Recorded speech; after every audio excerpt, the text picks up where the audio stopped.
Hey,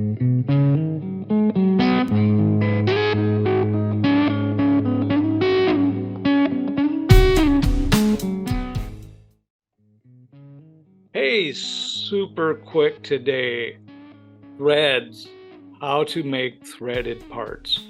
Not scary at all, real easy. So let's get started. I'm in Fusion 360 and I'm going to create a new sketch, and I'm going to create it on that plane right there. And I'm going to start with our nut. So I'm going to make a polygon, circumscribed polygon, 6 sides, so it's a hex nut. We'll set our, I think it's radius in this case, to 0.5. And now we will add a circle.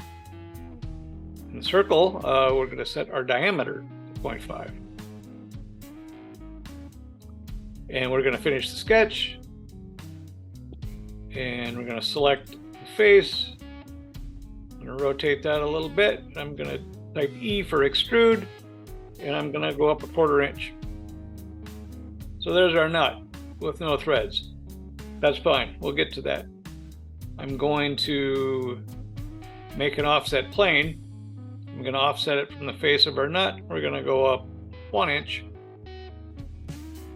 And I'm going to then create a sketch on that offset plane that we just made. And then I am going to project. I could have drawn this, but I like to use project. And I can finish the sketch, make the selection, go back to extrude. Let's go up 1 inch. So there's the shaft of our bolt. So let's create another sketch at the top of our shaft, and let's go ahead and use project again. This time we're going to project the face of our nut. Say OK. We're going to select that face. I'm going to hold my shift key down. I'm also going to select the top of the cylinder that is the shaft of the bolt, and I can say finish sketch, and E for extrude, and we'll extrude up 0.25. You can see I have it operation set to join, so my head will become part of the shaft, so it'll all be one piece. I have options here, different operations we can do, but in this case we want join, and we will say OK. So now we have a bolt with no threads.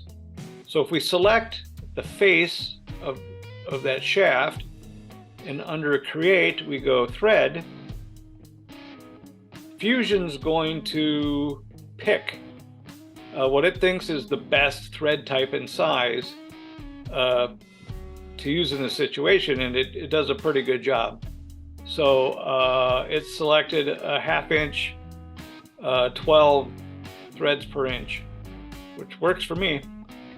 There's other options here. If you don't like that, you can change the type, you can change the designation, however you'd like to do it. If you have a nut and bolt that you want to match, you can figure out what size threads you're dealing with there, and I'm sure you'll be able to find it in Fusion's library. But in this case, let's just stick with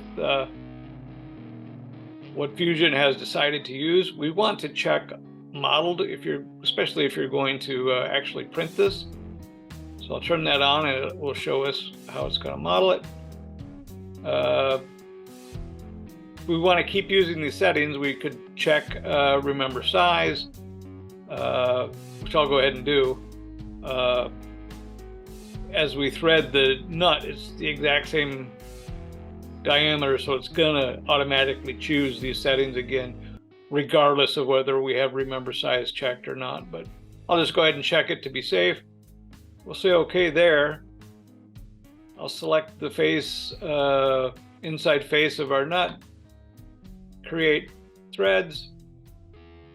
There we go. Exact same settings. We'll say OK.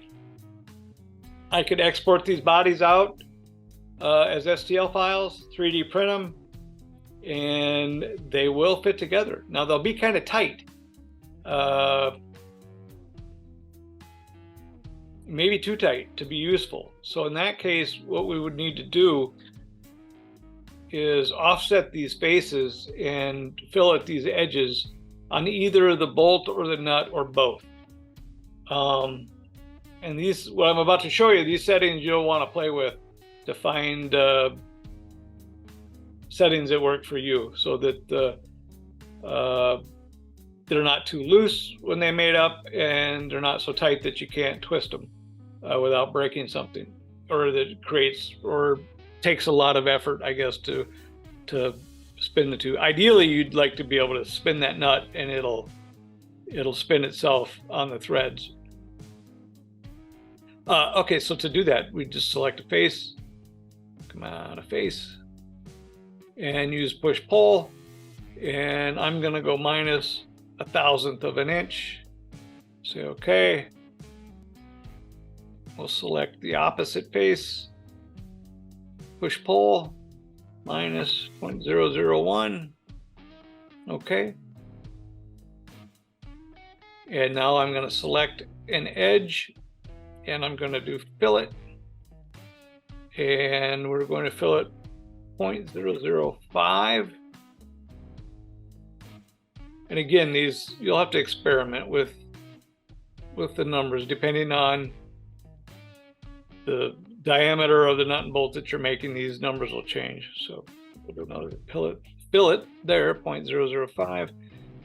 So what that was all about is we've rounded those edges over so they don't cut and bind up inside the threads on our nut. There we go. It's that easy. You can, like I say, you can export these out as STL files and print them, and they'll work. You can use them if you need a fitting around the shop or the house. You can make your own nut and bolt. It's that easy. So, all right, there you go. Hope you learned something. Thanks for watching.